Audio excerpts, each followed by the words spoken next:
7 touches of the ball in a half. From Cristiano Ronaldo. Read that again.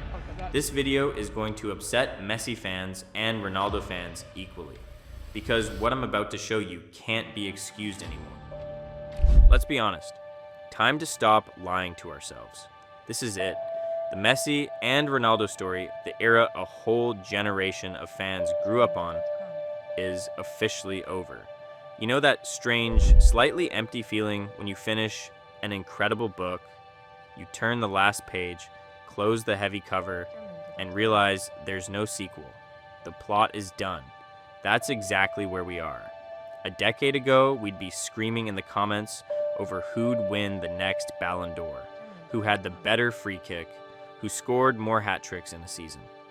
Today, those debates just look, honestly, a bit ridiculous. Time turned out to be the one opponent neither of them could beat. It used to be an epic battle between two gods at their peak. Now it's collective nostalgia mixed with pity. Cristiano is past 40. Leo is closing in on 39. And recent international matches have exposed a massive divide in how each of them is meeting the twilight of his career. Ronaldo built his entire legacy on maniacal athleticism, raw power, explosive speed, and insane vertical leap. He engineered his body into the perfect machine. But when nature starts taking those physical tools away, and it takes them from everyone, even Cristiano, performing like you used to becomes physically impossible. Messi, on the other hand, always played through passing, scanning, and pure technical genius. He's just shifted down a gear. He can walk for 85% of a match, then switch on for 5 seconds, and settle the game with sheer football intelligence. But the conclusion for both is identical. The debate is dead. It's no longer who's better. It's the realization that neither of them dictates world football anymore. Hold on, before we get into the brutal stats from their recent matches, subscribe and hit like, it's free, and it really helps the channel. And in the comments, one question. No, I don't know. Who stopped being able to win a match single-handedly first? Messi or Ronaldo? Drop the name. I'll respond to the most controversial answers in the next video. Let's start with Ronaldo. Watching him in recent international matches is, honestly, visual torture. A tweet went viral recently and summed it up perfectly. A fan wrote that he always wished to play like Ronaldo, but now Ronaldo plays like him. Harsh? Yes. But the numbers back it up. In these major tournaments, Cristiano is taking dozens of shots, but his goal conversion has dropped to practically zero. He's turned into a textbook. Highly limited target man. Occupy space in the box, pin the defender, pray for a cross. Look at his passing map. In recent games, the vast majority of his passes went backward or to the nearest man. He drops deep, not to create, but just to get a touch, because otherwise he finishes the half with a tragic 7 touches. And here's where system analysis matters. Is this entirely Ronaldo's fault? No. Portugal's midfield looks completely predictable, zero creativity, and Bruno Fernandes has been misplacing so many passes, you'd think his nickname should change. But when pundits like Thierry Henry say on air that Ronaldo's presence disrupts the team's structure, that's the final verdict.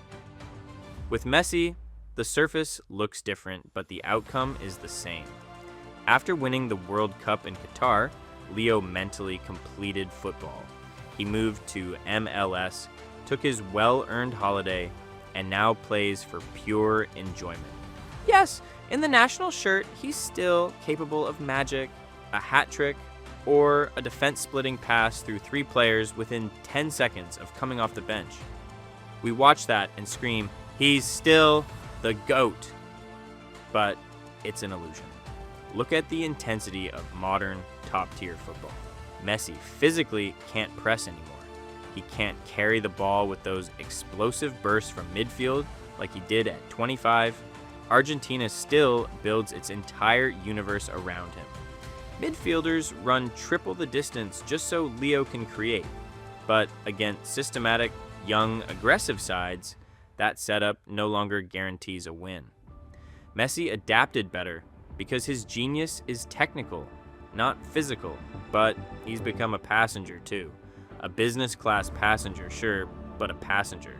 The biggest sign that this story is over is how global media behaves. Journalists aren't even trying to force the rivalry anymore. The headlines have shifted. Instead of the aggressive, who's better, it's a respectful, nostalgic, how much we'll miss them. World football has already moved on. The new pages of history are being written by Mbappe, Haaland, Bellingham, and Vinicius. Messi and Ronaldo are no longer viewed as golden boot contenders. They are seen as majestic monuments slowly sinking below the horizon. When their teams drop points, the press criticizes the manager's tactics or the midfield's failures, not why didn't Cristiano score or why didn't Leo carry them. Football has accepted their sunset. We have to accept it too. The fact that the Ronaldo and Messi story is over isn't a tragedy. It's the natural course of life. They didn't become bad footballers. They simply completed their mission to the absolute maximum. They gave us an insane 20-year peak at the highest level, something football has never seen before and might never see again.